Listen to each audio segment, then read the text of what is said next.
Legal obligations. The Child Protection Act is there to help the coach to identify children at risk and to help them to take action towards this. There are 5 types of abuse: verbal, physical, sexual, emotional, and neglect. For example, in hockey, a coach may notice that a participant has bruises up their arm. They would then have to report this to the safety officer at their club. Duty of care is trying to make sure everyone is safe. They have to perform CRC checks, which is criminal record checks, and DBS checks, which is disclosure and bearing service. This is a requirement of the club, as they will get sued if it's not completed. The coach must know about any medical conditions that players may have before training or matches. They must have the contact details of parents or guardians and must take attendance at the beginning and end of the training sessions. The coaches have to be first aid trained and know how to deal with certain scenarios, such as an asthma attack. In any sport, you must have the appropriate ratio of coach to participants. For example, in kayaking, it's a ratio of 1:6, as it's a very dangerous sport. Code of conduct acts as a rulebook, as it influences coaches or participants of what to do in a scenario. When transporting people, coaches cannot use their own personal vehicles. If they are transporting younger athletes, coaches should get parental permission. Coaches must have their driving license and must enforce stuff such as seatbelts. There are 3 types of insurance: public liability insurance, employer's liability insurance, and business equipment insurance. PLI is when you're covered if a member of the public sues you. In a sport such as skiing, the PLI has to be high, as there is a chance in skiing someone you're teaching may lose control, which could result in them injuring themselves, which is very likely in skiing as it's deemed a high-risk sport. Another sport where PLI would have to be high is rock climbing, as it's a very dangerous sport, which means there is a high chance of injury. However, a sport which would have low PLI would be swimming, as it's not seen as a high-risk sport, and it's in a safe location, as there are lifeguards. It is the coach's responsibility to make sure they have these lifeguards, otherwise the insurance could go invalid. Employer's liability insurance means you're insured if an employer is injured. In football, the ELI would need to be high, as the players are likely to get injured during a match or training. The ELI wouldn't need to be as high in a sport such as bowls, as there is not a risk whilst playing. Business equipment insurance is covered for damage or loss of equipment.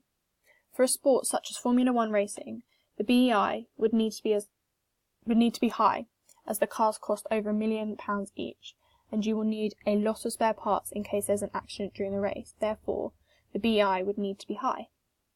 Whereas in a sport such as netball, the BEI would be a lot lower, as equipment such as netballs, bibs, cones and goals aren't very expensive, and therefore doesn't require as much BEI as a Formula 1 driver.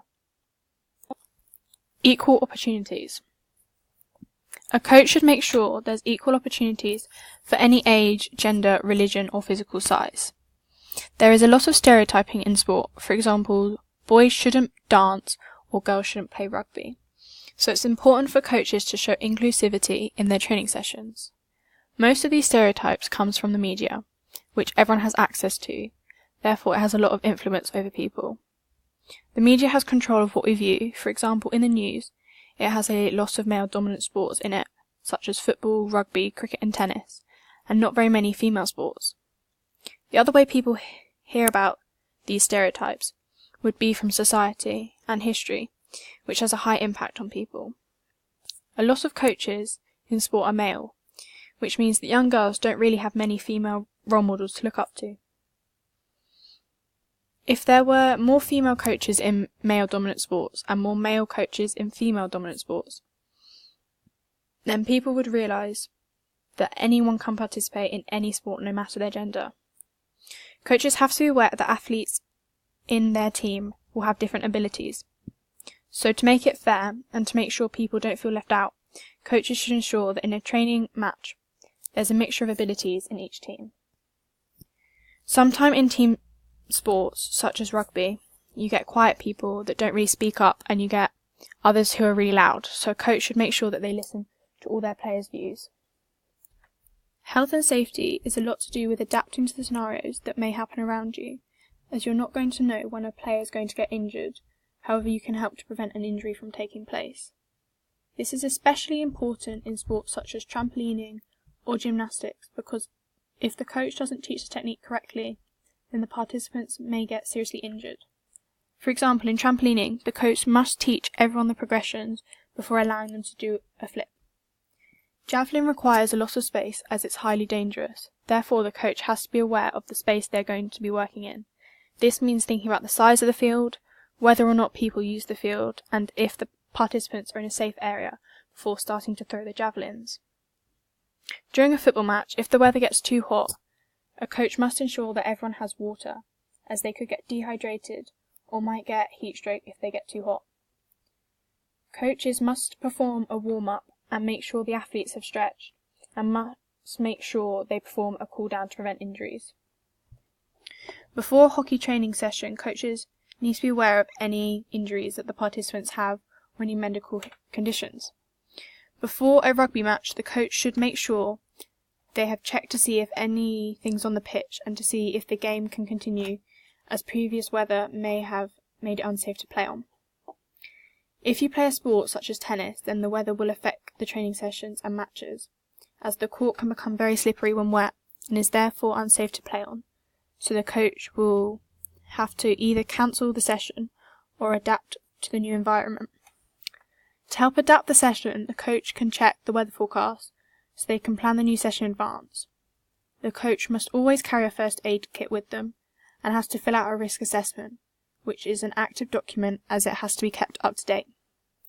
In hockey, the coach has to make sure the players remove any jewellery, for example earrings or bracelet, as this could injure them or an opponent.